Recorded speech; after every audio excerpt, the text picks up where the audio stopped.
molo anatin'ny politika ihany manohana ny sy ny fifidianana lalam-panorenana alohan'ny fifidianana rehetra eto amin'ny firenena ny Révérend Andriamanampy Andrinaljaona na Satrobory na Mafisy ny Fatsinaomby ny rafi-pitantanana tokana ka tokony rafi-pitantanana federalisma no ampiarina eto amin'ny firenena.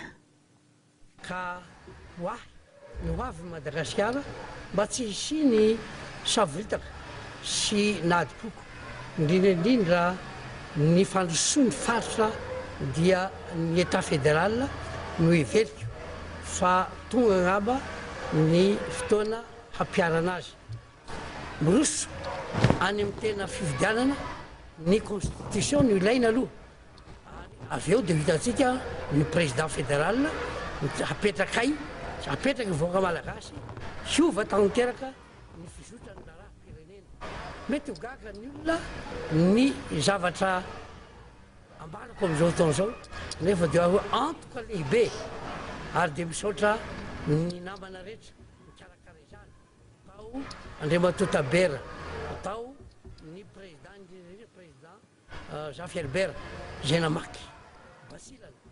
fa tsy tokony isanasanana ny hametrahana an'io état fédéral eto Madagasikara.